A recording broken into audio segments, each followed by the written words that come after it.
On September 3rd, 1990, Betty Jones and Catherine Krigler were raped and murdered in an unsolved case known as the Labor Day Murders. You sure you really want to hear? I do. This is as bad as it gets. There was so much blood that it soaked through the carpet. I never understood how scary it was. That sense of being trapped. Now more than ever, I want to help solve the murder of my beloved grandmother, Mama Betty. Listen to Knock Knock now on Podcast One or wherever you listen to podcasts.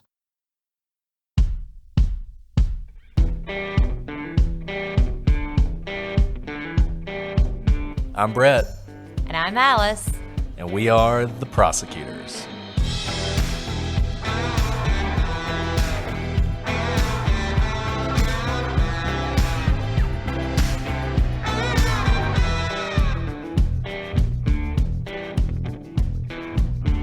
Today on the Prosecutors, an overworked nurse gives her patient the wrong drug and she dies as a result. But did she commit murder?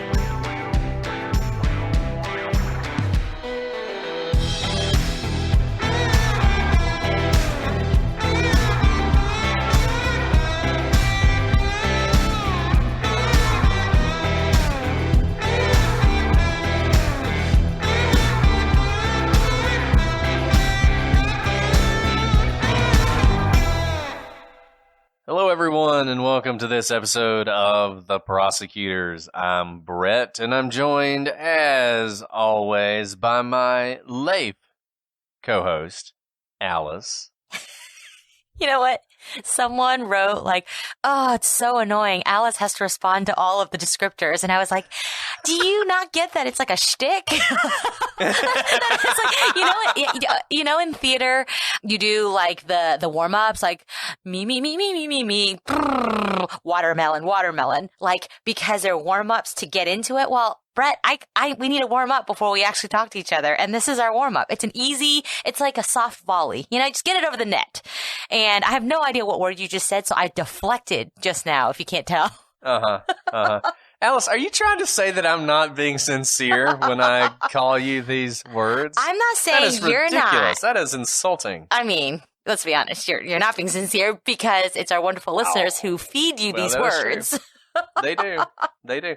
Leif, by the way, is from Joe. Leif is actually Luxembourgese, apparently. And Joe pointed out that Luxembourgese is not a dialect of French. It's actually its own language, but it's much closer to German than French. So I think Leif is also a word in German. It means beloved, and you are beloved, Alice, both by me and by the listeners. That's very sweet. Thank you for that word. It is beautiful. That's a beautiful word. And I just felt like addressing it because I thought that was one of the strangest reviews. It was weird. I'm not going to say it wasn't weird. It's okay. It's okay. Everyone can have their thoughts about our warm-up activity, but I don't know. Some people say you shouldn't read your reviews, but I get such a kick out of the bad ones that it's like the best part of my day. And we like to share them with everyone. And some people think we're sharing them because we're upset by them. We're not upset shaming. By them. Let me be clear. we are shaming. Oh, whoops. Did I just say the quiet part out loud? Oh, yes, you did. You did. And, here we are spending 5 minutes talking about something other than the case, which will piss someone off. And that's fine. That's fine. That's what life's all about, is having strong emotions about things that don't matter. But anyway, I also want to thank, and I'm serious here, I'm not being, all the Australian fans and listeners who wrote in to correct our terrible geography. I am sorry that I don't know more about Australian geography, which is why I need to go to Australia and see you guys. So I'm really hoping that you guys get together and set something up so we can come and you can explain to us that they're states, not provinces, and what the difference between Queensland and New South Wales is. I want to see it for myself on the ground. So that is my challenge to those of you in Australia. Let's see what we can do. Well, guys, we have a new case today. This is one that came highly recommended by a lot of people. It's very fresh. It's about a recent conviction, but not just any conviction and not just any kind of trial. This was what I think may be one of the first in the nation, if not one of the very few in the nation, where Criminal charges were brought against a nurse for a mistake made at a hospital that resulted in a patient's death. We are talking about the case of RaDonda Vaught. Those of you who are nurses, I know you've been following this. I know you feel very passionate about this. Alice and I had just the absolute pleasure and opportunity to speak with the Good Nurse, Bad Nurse podcast about this case. It was totally fascinating. We learned so much. We wanted to talk to that podcast before we did our episode because we knew we'd learn a lot, and we absolutely did. Yeah, Brett, that was such an awesome conversation because we try to do as much research as possible. And as much research as you have, it's so different when you talk to someone who lives in that profession, who lives in that culture and that environment. And that's just something that, reading reports or reading things on paper do not bring to life for us until we speak to real life nurses who are overworked, who have been in these taxing situations and can see themselves in this particular case we're going to talk about today. And I just want to thank Tina over there for having us on. You guys, if you're not listening to this podcast, it's a great podcast, particularly if you're in the nursing field. But she has done so much work on this case, and it really was an honor to talk to her. So we're going to dive into this, and we're going to walk through what we think happened here, whether or not we think justice was served, and sort of what the takeaway is for everybody out there, particularly those of you in the nursing field. I know not everyone knows this story, so of course we are going to share it with you. Let's go ahead and dive into that. So, on December 26th, 2017, the day after Christmas, RaDonda Vaught was working at Vanderbilt University Hospital in Nashville, Tennessee, when she received a call from another nurse requesting assistance with a patient, Charlene Murphy. Murphy had been diagnosed with a brain bleed, but she was stable. Her doctors had ordered a PET scan so they could get a better idea of what exactly was going on and make sure that she was fine and that she could be released and she could go home. But as a lot of you guys know, the PET scan, it's a very simple procedure. It's non-invasive. It's basically a large x-ray, but it can be somewhat claustrophobic, and a lot of patients have trouble with that, with MRIs and with a lot of the different imaging that's done. And Murphy was claustrophobic, and so the doctors had decided, let's give her a sedative, something to relax her, so that this procedure is less problematic for her, easier for her. Vaught said she would get the sedative, she would take care of it. As you know, nurses, even before the pandemic, and this is before the pandemic, even before the pandemic, nurses were overworked. There weren't enough nurses to go around, and so everybody's helping each other out. So this nurse calls down and says, look, I've got some patients I got to handle. Can you help me on this? This isn't her patient, but she's going to help out. So she's told she needs a drug called Versed. She goes to an automatic drug dispensing cabinet and enters a request for that drug. So a lot of you guys have seen this, particularly if you've been in hospitals lately. It's just a big box. You put in the drug you want, and out the drug pops. But when she entered the medication into the machine and indicated it was for Murphy, nothing came up. So she's asking for this medicine. It's supposed to be on Murphy's chart, but it's not. And since it's not, the automatic machine will not give it to her. And there was a reason for this that we would learn later. In fact, the generic name for the medication had been entered onto the chart, something called midazolam. Vaught didn't know that, and she actually could not recall what the generic term was for Versed. Now, she was in a hurry. She had another job she had been assigned to do as a medical study. And so rather than wait for the machine to figure out what drug was needed or go find the chart and see what exactly was written down, she entered an override code. And this override code allowed her to get whatever drug it was she needed. So it didn't have to be on the chart. She could type in the name of the drug and it would come out.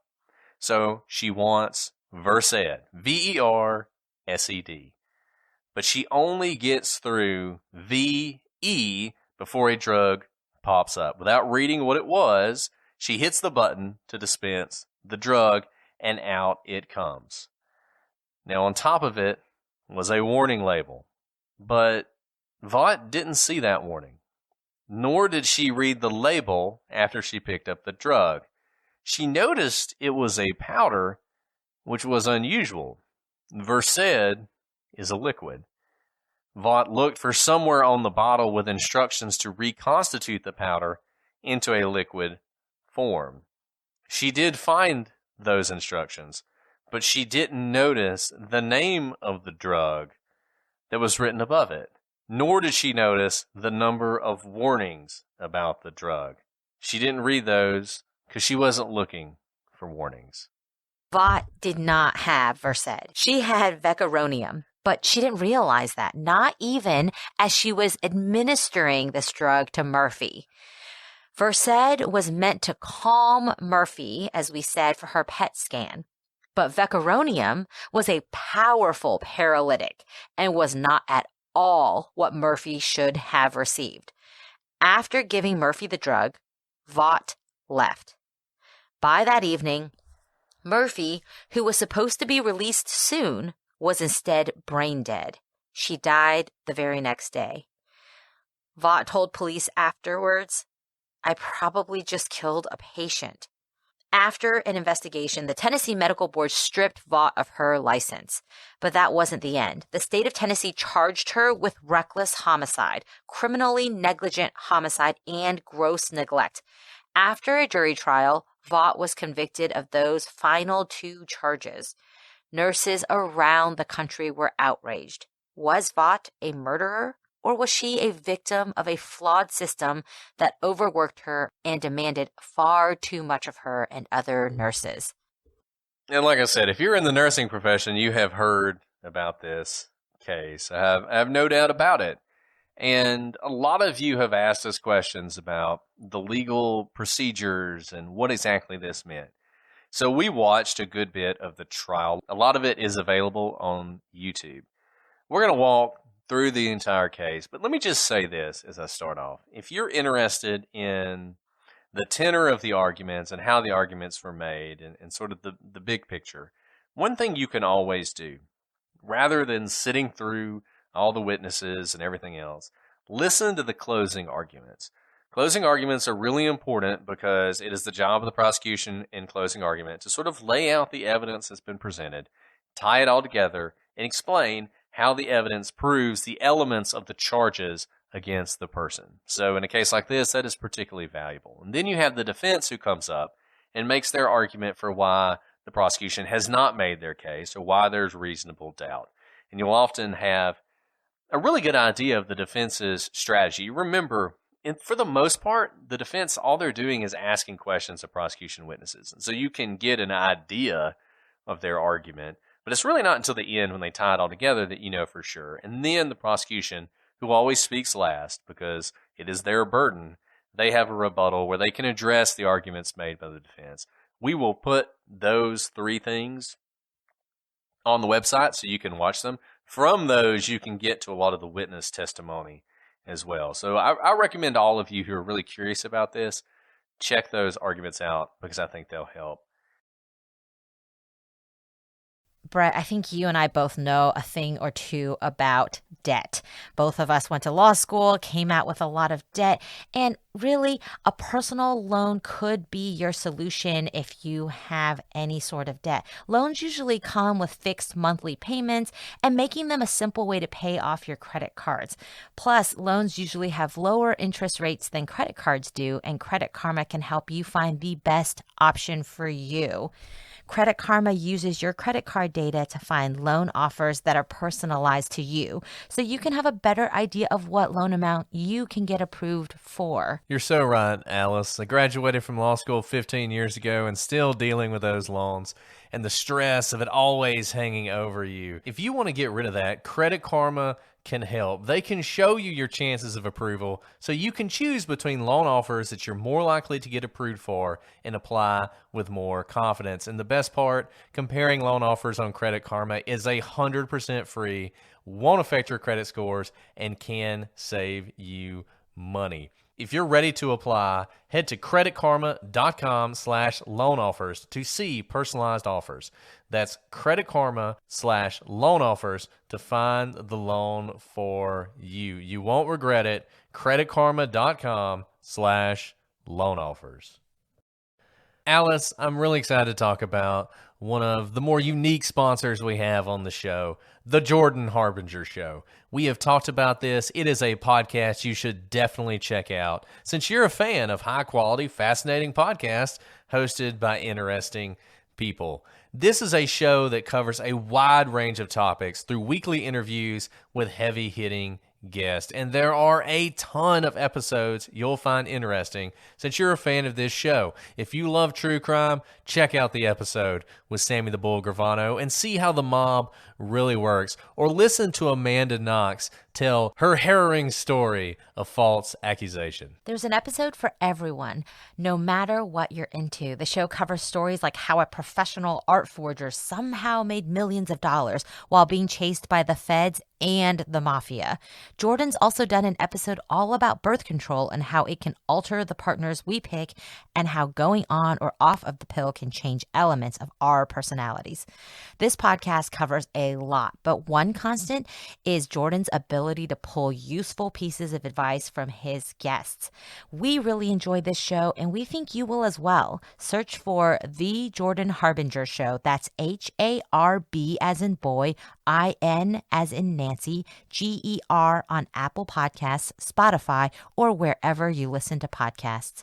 The Prosecutors Podcast is brought to you by Progressive Insurance. Let's face it, sometimes multitasking can be overwhelming. Like when your favorite podcast is playing and the person next to you is talking and your car fan is blasting, all while you're trying to find the perfect parking spot. But then again, sometimes multitasking is easy, like quoting with Progressive Insurance.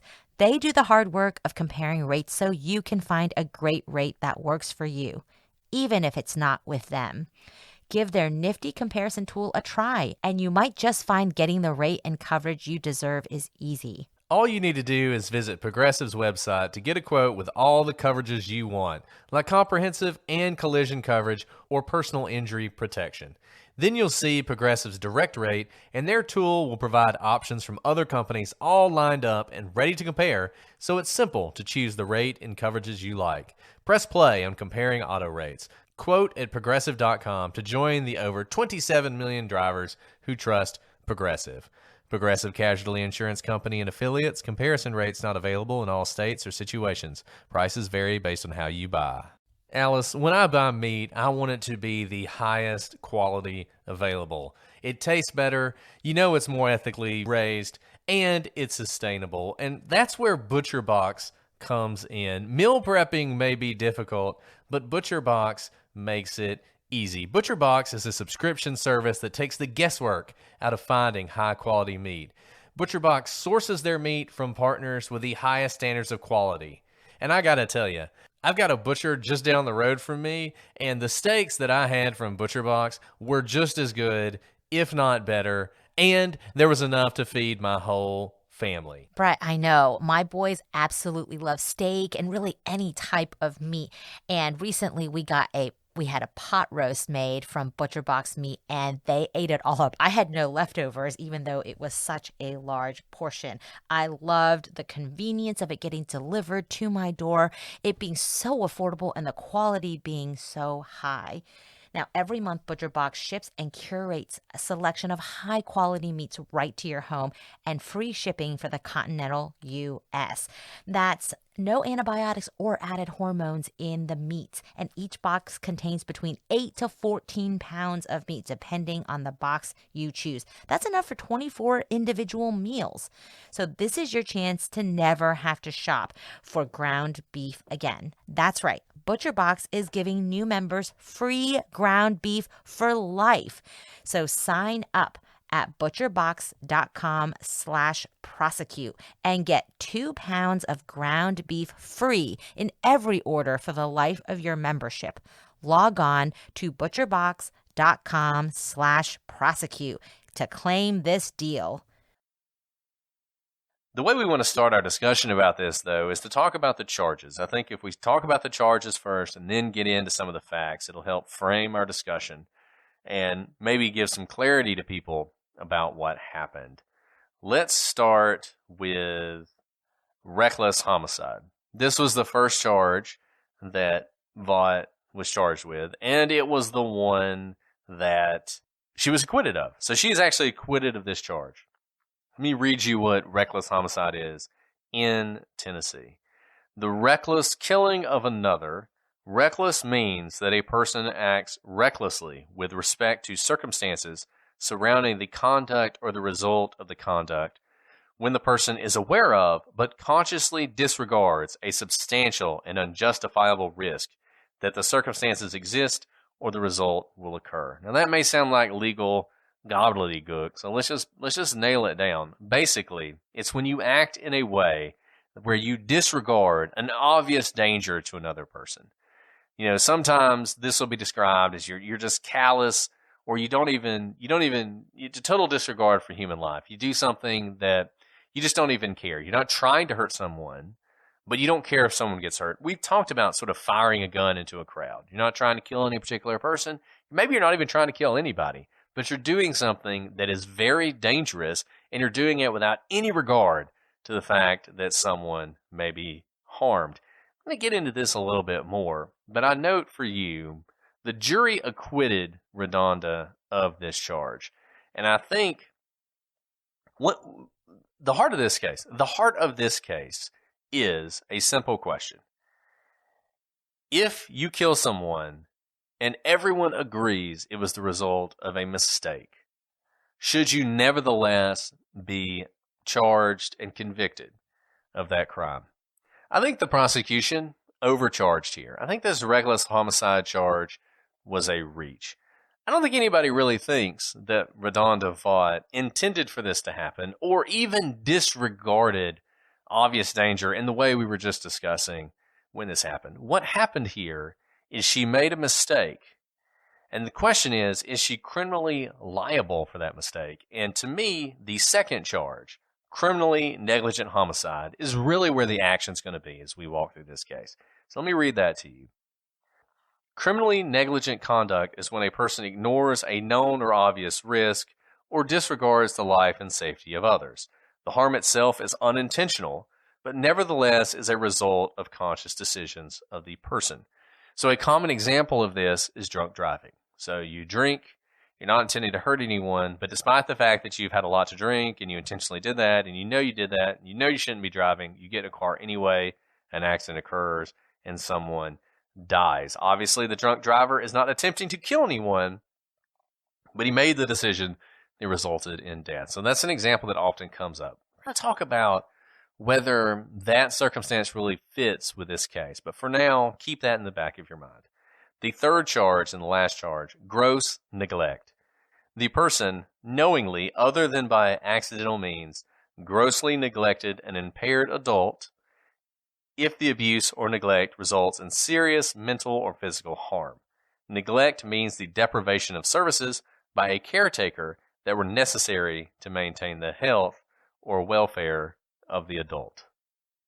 Yeah, what you said, Brett, is very important. We've just read to you the statute that exists in Tennessee. Those are the elements that must be met in order to find someone guilty of that charge. Now, I know there's been a lot of emotion in this case and a lot written about the case in the media. But keep in mind, don't conflate the two very important questions here. One question is, are the elements met? Recognizing that these statutes exist.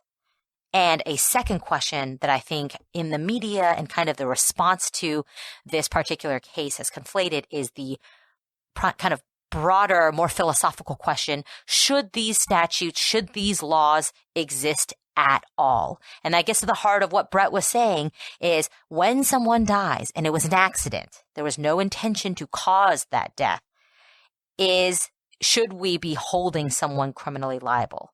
That is a broader policy question that is a very important question to have, but a very different question from whether there is sufficiency of the evidence at trial to meet the elements of these laws. And we're about to get into the details of the case, but I do think it's important that as you're listening to these, you have this sort of baseline understanding of the law, and you think about what exactly we're trying to show here. I mentioned earlier drunk driving, and that doesn't really feel like it applies here, does it? Because there's no, at least to me, corollary between the decision to drink and the decision to get in the car and what happened with RaDonda Vaught. RaDonda Vaught, to me at least, never made a decision that was necessarily as culpable as drinking and getting into a car. Now, she made decisions, and she did things, and she didn't do things that resulted in this person's death, but nothing like that. So I want to give you two examples that recently occurred that are examples of this that were in the news that you may have heard of.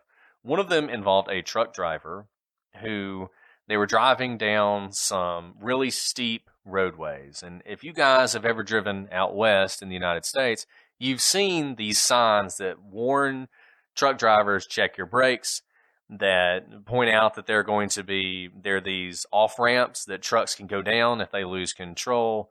All of these things to prevent accidents from happening. This truck driver was driving a load on one of these roads. His brakes went out, he lost control, he crossed the middle line, he struck a bunch of cars, and a number of people died. I mean, we're talking 7, 8, 9 people. He was charged with involuntary manslaughter, which is a very similar charge to this. He actually ended up getting a lot of time because there was a mandatory minimum on each charge, and there was a lot of outcry about that because he got essentially a life sentence for an accident. Now, why was he charged? He was charged because earlier he had stopped his vehicle at a rest stop, and his brakes were red hot. They were glowing red, which is a sign that he's having used them a lot and that they're on the verge of failure. This is a big warning sign that he should be concerned about. Then, as he's driving and he's starting to lose control, rather than take one of these exits, one of these off-ramps that basically go up the mountain so the truck slows down, he tried to maintain control. He lost control. He wrecked the truck. People died. Pure accident. He didn't intend for it to happen, but there were warnings that he ignored or missed, and death resulted, and he was convicted. Another case, which you've surely heard of. An officer is involved in an altercation. I believe it's a traffic stop. At some point, she intends to pull her taser and tase the person, but instead, she pulls her firearm and shoots the person, and they die. There's no question it was an accident. There's no question that she intended to do that. No one thinks that. No rational person thinks that she intended to do that. Nevertheless, she was convicted of a similar charge because the idea was just, look, you're a police officer. You have to have greater care than what you're showing here. And by the fact that you did what you did, we're going to hold you responsible for the death that resulted. The other thing I want you to remember is that care. Does it matter that this is a nurse? Is there some sort of higher duty on nurses, a duty of care vis-a-vis their patients that maybe an ordinary person wouldn't have? Didn't come up so much in the trial. Wasn't really a part of it, but I think it's something to think about. Those of you, there's no duty, for instance, for a normal person. Somebody's out, they're drowning, right? They're drowning in the ocean. You do not have a responsibility to save them. If you don't save them, you can't be charged with anything. Lifeguards, on the other hand, do have a duty to save them, and if a lifeguard sees someone drowning and they don't attempt to save them, they actually can be charged because of this duty. They can be charged with some sort of crime. It's a similar thing, and these are just all things to keep in your mind as we walk through the facts of this case. Now, let's dive into some of those facts because they are key here. And this is why this case went to trial, because remember, the judge is the judge of laws, of the law, but the jury is the judge of the facts. And so this case, because this case went to trial, the jury heard the facts of the case. And here is one of the first things that jumps out at me when you heard the story at the beginning, the override function that she keyed in. One of the issues at trial was, of course, the use of the override function on the automatic medicine dispenser. As you heard, when the drug was first typed in because the generic name of the drug had been put into Murphy's file, when Vaught put in Versed, the automatic medicine dispenser would not pull up any drug, and therefore she was not able to access any drug. Kind of trying to get this particular task done, she went ahead and did the override code as opposed to try and figure out what drugs were on Murphy's chart and whether there was a generic name on there. Now, for quite some time, the automatic dispenser had not been working as expected. The machine would take forever to dispense medication or wouldn't do so at all, and nurses were instructed just to override the system and manually enter the request for the drug. However, there was testimony by the administrator that those problems had been fixed by the time of Murphy's death. In fact, at that time, only 3% of medication requests included an override. So even if the previous practice had been that the machine was broken, nurses go ahead and use the override code, by the time Murphy's situation came about, only 3%, a very, very small percentage of the medication requests needed an override code. Still, if Vaught tried to get the drug and something was wrong, she may have believed that this was a reoccurrence of prior problems. And it's easy to see how the issues the hospital had suffered before could have led to the override situation occurring, especially if at these times, this is the day after Christmas, this isn't even her patient, you're trying to get through all your tasks, so this is an additional task on top of all the patients she had to care for.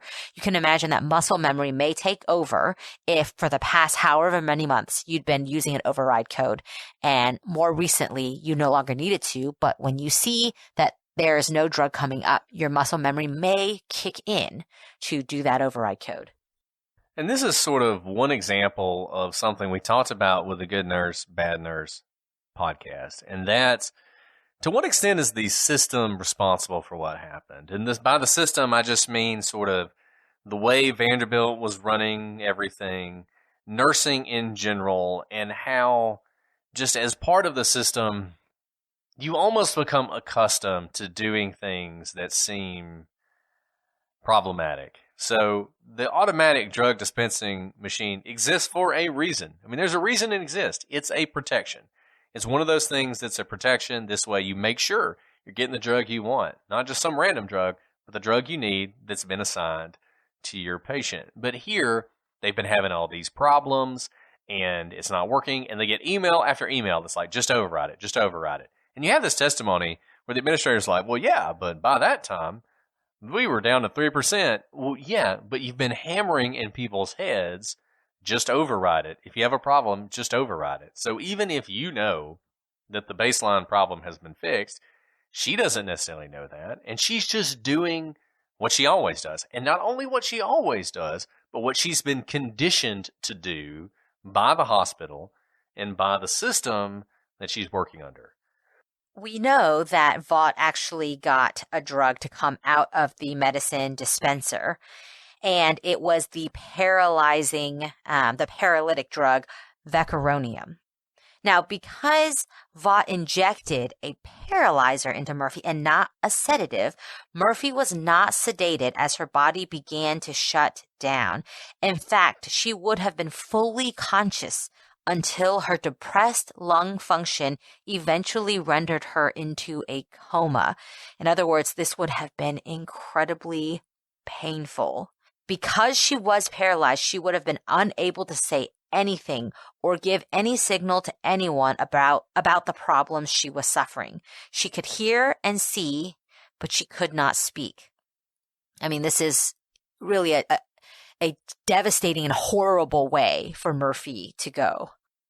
And I think it's something that's important to remember, because it is easy here, as we're going to talk about.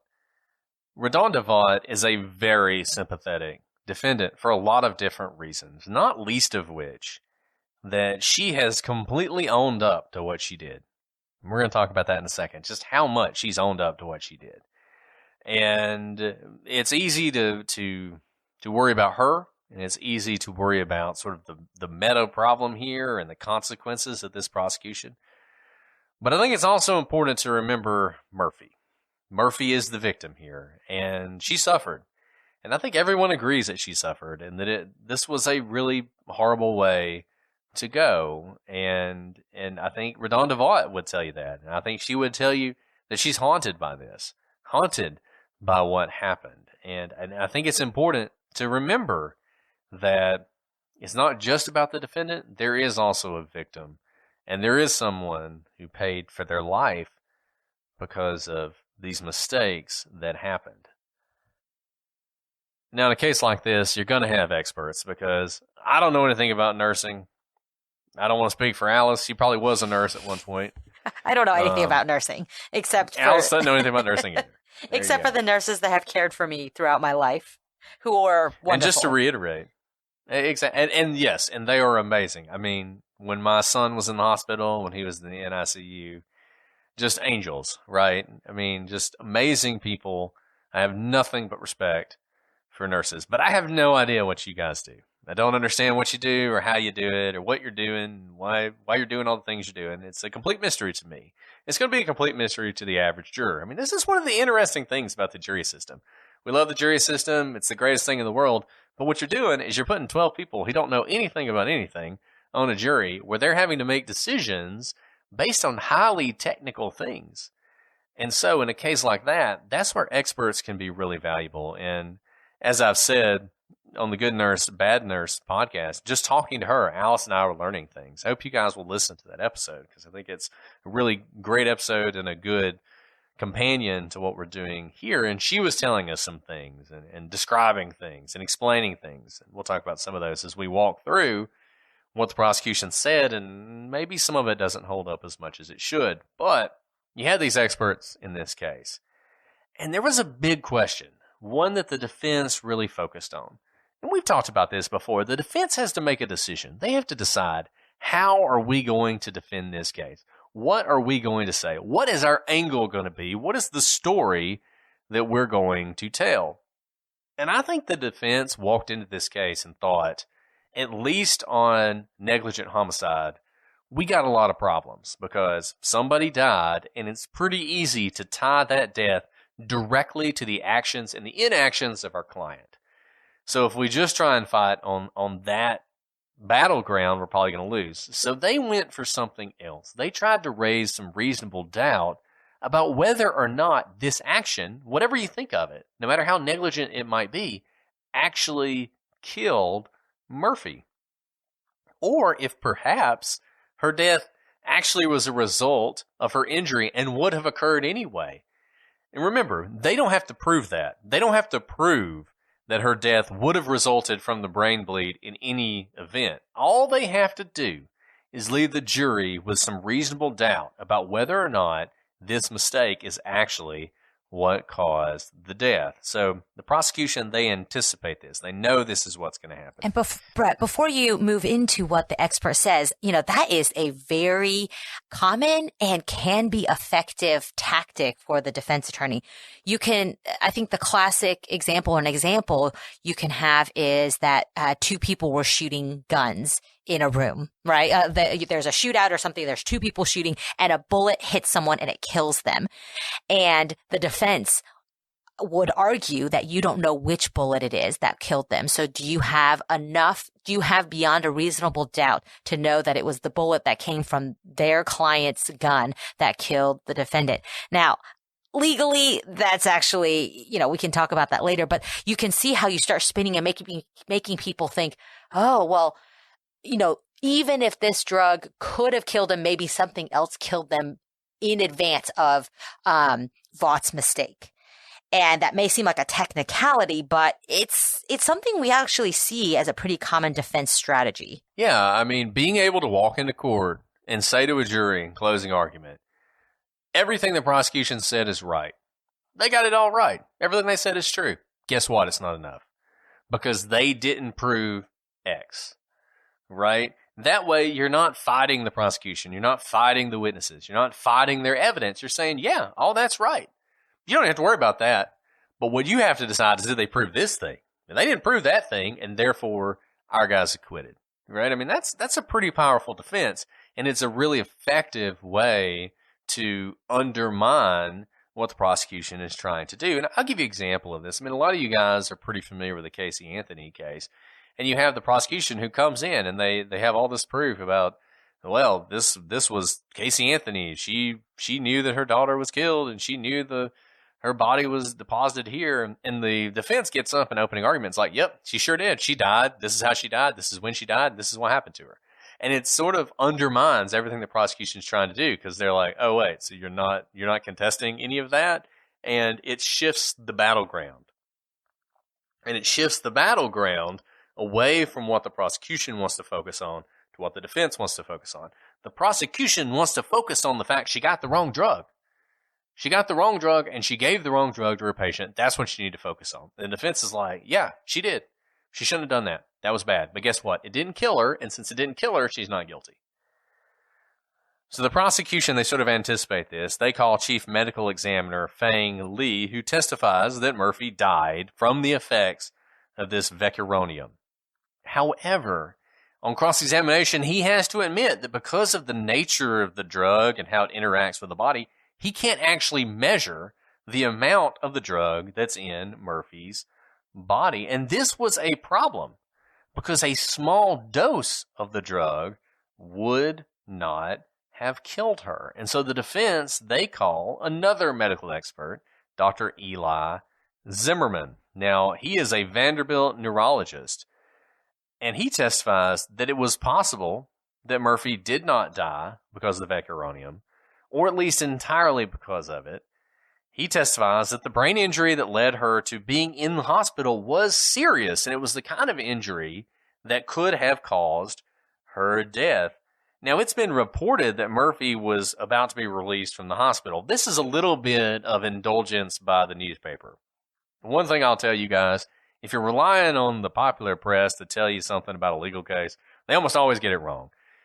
Yes, Murphy could have been released, but there was a reason that they had ordered a PET scan in the first place because they weren't sure. They were concerned about this injury. They thought it could be more serious, and they wanted to make sure that it wasn't serious before they released her. And that was the whole purpose of this injection. Now, there's a problem with the defense, and I think all of you kind of get this. It would take some serious suspension of disbelief to think that Murphy just so happened to die immediately after an injection of a potentially deadly medication, but nevertheless, the drug had nothing to do with it. And then you have the words of RaDonda Vaught herself, who told the medical board, I know the reason this patient is no longer here is because of me.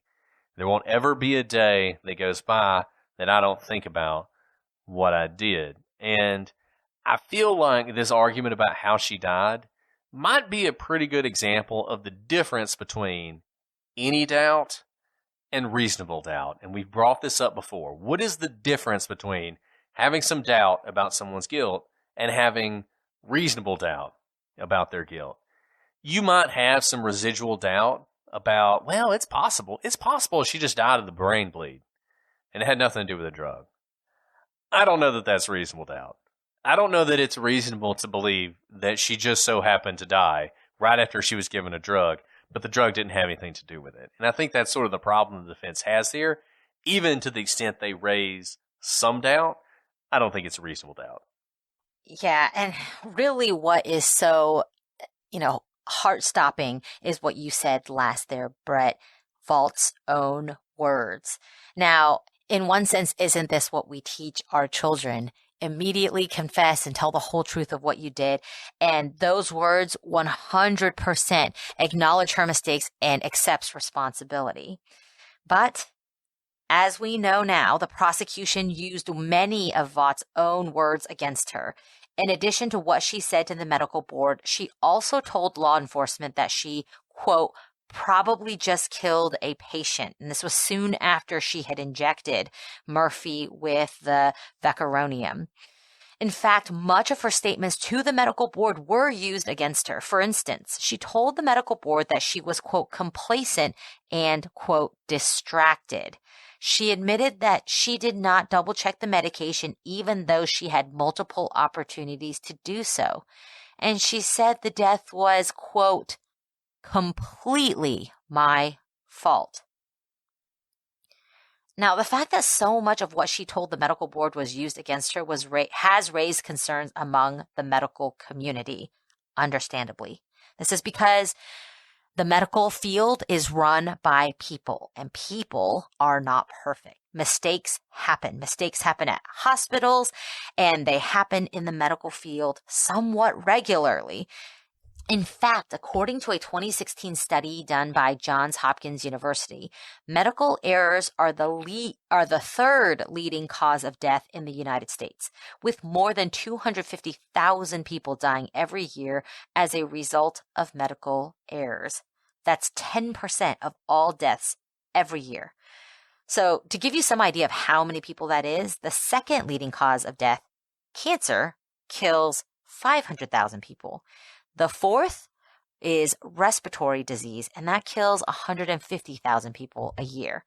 The number of non-fatal injuries caused by medical errors is exponentially higher. The fact that medical errors is the third leading cause of death in the United States might make you think that we need to be punishing even more nurses and doctors for mistakes. But that is not the conclusion the Johns Hopkins report reaches. Rather, they conclude, quote, most errors represent systemic problems, including poorly coordinated care, fragmented insurance networks, the absence or underuse of safety nets, and other protocols, in addition to unwarranted variation in physician practice patterns that lack accountability. To deal with these problems, we need nurses and doctors who are open and honest about what happened and why it happened. The difficulty here is Vaught did just that, and her statements were used against her. And so, of course, there is the unintended consequence and the fear that this case may actually lead to more deaths in the years to come because people are unwilling to accept responsibility to alert someone right away if the recognition of their mistake may be able to be turned around to save a patient. And furthermore, it's going to make the medical board's job harder because they will have people not wanting to speak to them, not wanting to be candid, not wanting to be straightforward, and it would be more difficult to know what actual practice is like and to identify the systemic problems that the Johns Hopkins study found. And, you know, I've seen and read a lot of medical board investigation reports or interviews with people who have been brought in for questioning for mistakes or intentional misconduct that they have done. And the medical board is not a law enforcement body, right? They're a regulatory body for a profession. You pay to be part of a board. We pay to be part of a bar, a legal bar, in order to practice. They govern, you know, how we're able to practice. They certify us. They give us certifications so that people know that we are trustworthy based on this regulatory body. And that's what the medical board is. So you can imagine that a nurse talking to the medical board is simply speaking to their association that they know they are governed by, but they're not talking to the police. Now, in Vaught's case, she was just as candid with the medical board as she was with the police. So there wasn't any gaming of the system on her part. But there does seem to be a bit of a switch and bait because the medical board is trying to make sure that they are keeping the profession regulated in a way that keeps out bad actors or anyone who could hurt people who are being treated, right? And so you would think that speaking with them, we're all on the same page. We're trying to get to the same result, which is make sure the patients are getting good care. But law enforcement are looking at Vaught's statements as admissions of guilt. And that's exactly what the prosecution uses her words for, admissions of guilt. In the court of law, usually hearsay is not allowed, right? We've had lots of conversations about hearsay. Hearsay is where a statement made outside court is offered for the truth of the matter asserted. And in this case, the prosecution is able to use Vaught's own words in court, not because she is saying them in court, but because of an exception to the hearsay rule, which is statement of a party opponent. Meaning, because she is a defendant and it's her own words. It gets to be brought in as evidence. Yeah, the whole bit about how anything you say can and will be used against you is 100% true. And in many ways, I feel like this is the heart of this case. We're going to continue and talk more about what RaDonda did, and we're going to walk through for you everything that she messed up and all the different places that she could have prevented this. I'll just go ahead and lay my cards on the table. As far as looking at the statute, looking at this criminally negligent homicide statute, applying what happened, applying the law to her, I don't think there's any question she's guilty. I just don't think there's any question. Just as a matter of law, when you look at what she did and you look at what happened, I think she's pretty clearly guilty. One thing to remember, though, that doesn't mean she should have been prosecuted. And it certainly doesn't mean that the prosecution should have used the evidence they used. Now, this is really hard because as a prosecutor, this evidence lands on your plate. I mean, you have someone saying, this person is dead because of me. I am the reason this person died. No one besides me bears any responsibility. I was complacent. I was distracted. Completely my fault. I know the reason this patient is no longer here is because of me. It's hard not to use that. It's hard not to just think, man, this is an easy conviction. Let's go with this, right? But then you think about, why is she saying this? In what circumstances is she saying this? She's saying this because she wants to prevent it from happening again. She wants to give the boards the information they need to know what went wrong and why did it go wrong. And I got to tell you, if I was a nurse or a doctor and something like this happened on my watch, I would be like, you can talk to my lawyer. I'm not saying anything about this.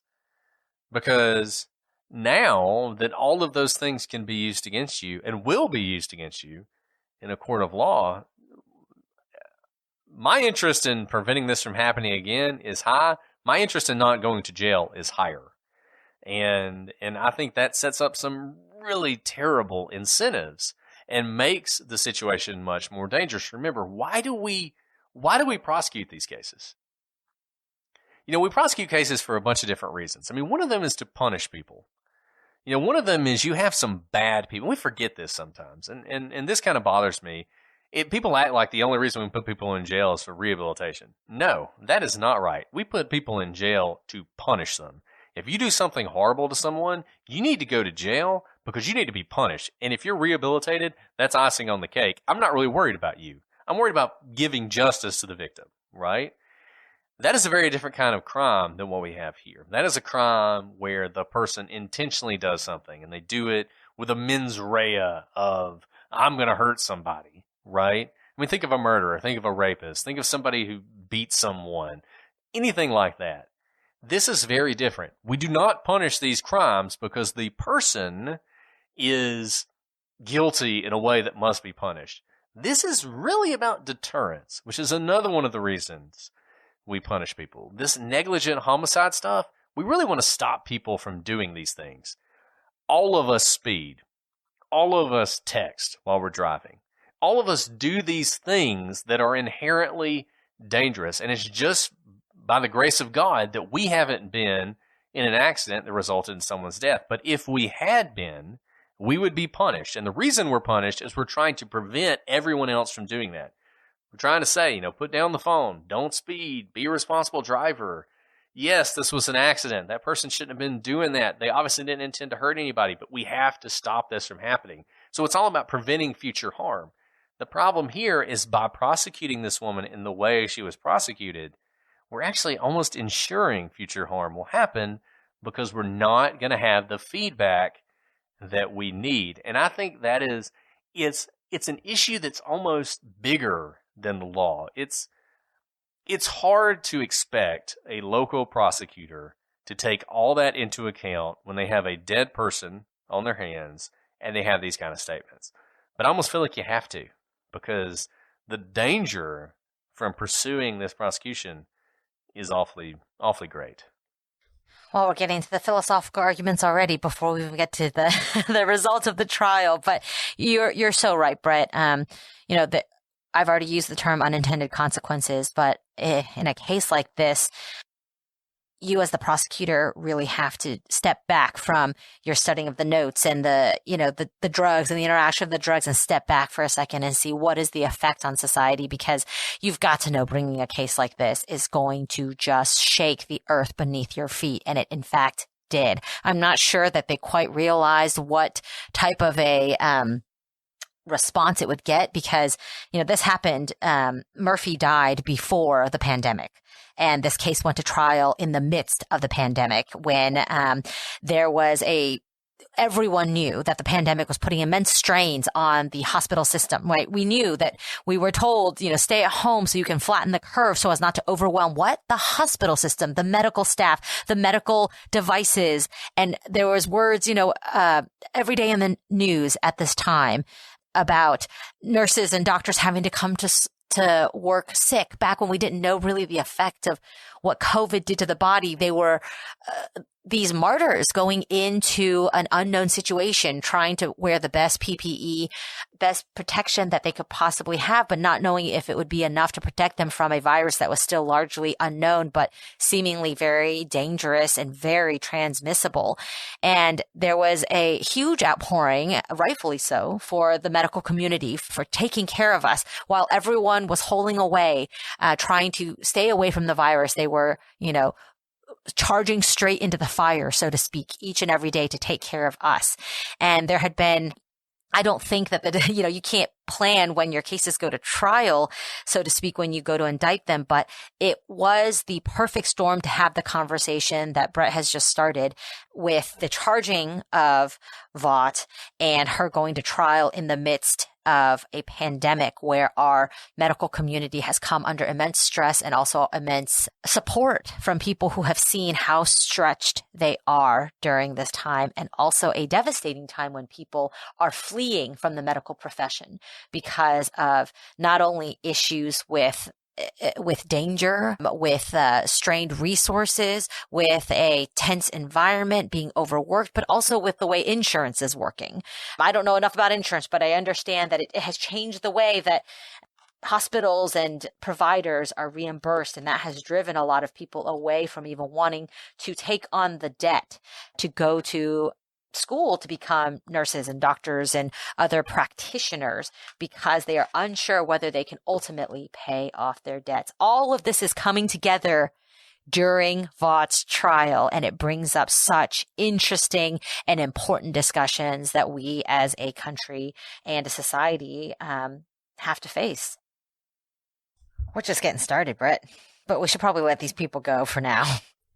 Yeah, Alice, we've barely even scratched the surface, I feel like, of what RaDonda Vaught did herself. But I think these questions about what it means to be negligent and what it means to be responsible for someone's death, and these sort of big picture questions about what the responsibility is for the entire system and what the consequences are when you prosecute someone. I think these are really important questions, and a lot of you guys have reached out to us and you're passionate about this case, and these are the things that you're considering. It's not just about RaDonda Vaught and what she did, but it's about these bigger questions. We're going to go ahead and stop for now. When we come back next week, we will be talking a lot more about this case in particular and what RaDonda Vaught did and did not do that led to this death. And I think we can look at this case both ways. We can look at this case the way we look at all cases.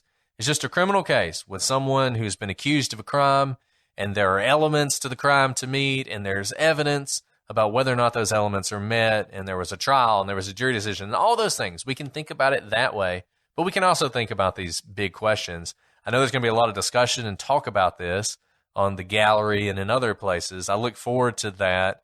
I'm sure it will be respectful, as it always is. You guys are so good at handling these complex questions.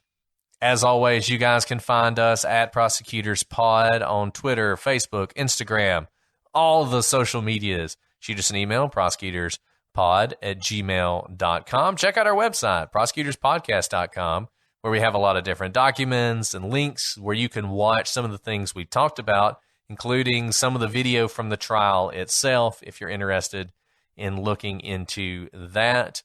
We will be at CrimeCon in a couple weeks. We hope you guys will see us there. Come and see us on Podcast Row. We're not talking on any of the panels or anything like that. We're not cool enough to do that. But we will be hanging out so much better. You don't want to hear us talk. You want to come meet us and hang out and have a beer and play some craps. And that's what we're going to be doing. So we're looking forward to seeing you there. And I know Alice can't wait to see all you guys again. It's so true, Brett. It was so great to see everyone last year. A bunch of people who stopped by and, wanted to wish you well by video. They now get to do it in person. So you guys, Brett's going to be there. So will I. Come and say hi. Our favorite part about CrimeCon is just getting to know you guys as people. Go out to drinks, go out to eat, just hang out with you guys. Yeah, we absolutely cannot wait. Well, Alice, do you have anything else about RaDonda Vaught's case you want to add before we sign off for this time? What an interesting case. We are so glad you guys brought it to our attention. We really only read the headlines, but so many of you during our Get Vocal requested this case specifically and wrote in with your experiences and expertises. And it was because of your interest that we decided to cover this. So we do listen and we appreciate you guys showing your interest in this case. Let us know how we're doing. We absolutely do listen. We love your request. We love doing cases that you want to hear covered. So if you ever have requests, please send them to us on email. Let us know on any of the various ways you guys get in touch with us. Well, we will be back to talk more about this case next week. But until then, I'm Brett. And I'm Alice. And we are the Prosecutors.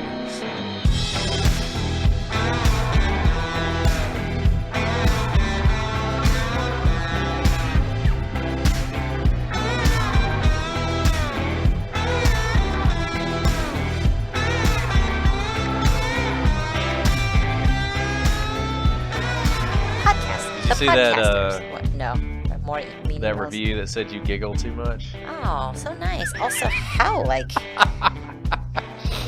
misogynistic. I don't know.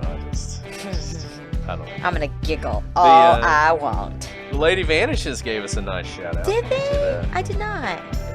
It's funny because they probably have like 10 times as many listeners as we do. But here's awesome. What they said. Wow. Every now and then you wake up and see something really surprising. Top U.S. true crime podcast, The Prosecutors, has reviewed the Lady Vanishes podcast and praised our investigation. Thanks, Brett and Alice, for listening and being so supportive of our podcast. Oh, that's awesome.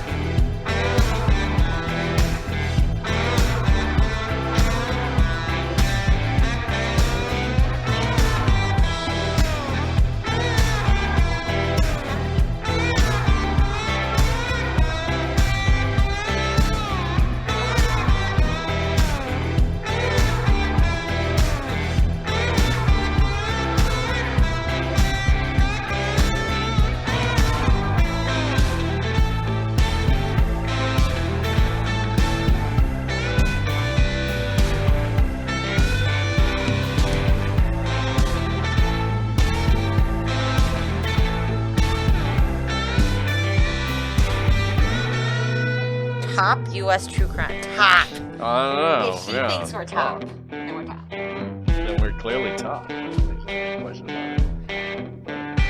Anyway. Okay. Sorry. I'm going to get to this. Okay.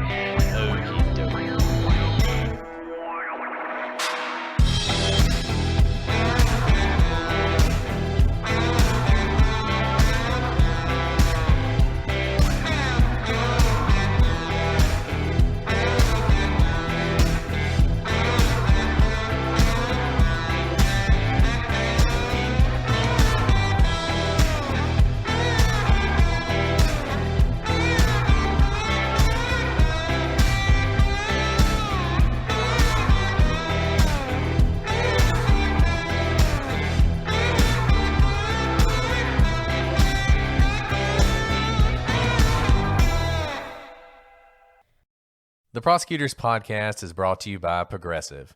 Progressive helps you compare direct auto rates from a variety of companies so you can find a great one, even if it's not one with them. Quote today at Progressive.com to find a rate that works with your budget. Progressive Casualty Insurance Company and affiliates. Comparison rates not available in all states or situations. Stream the biggest movies and TV shows for free on Pluto TV. Watch movies like Titanic and G.I. Joe: The Rise of Cobra, plus TV shows like CSI and Star Trek: The Next Generation. Starting this month, check out the 24/7 Stargate channel exclusively on Pluto TV. Plus hundreds of channels and thousands of movies and TV shows absolutely free. Download the free Pluto TV app on your favorite streaming device and start watching today.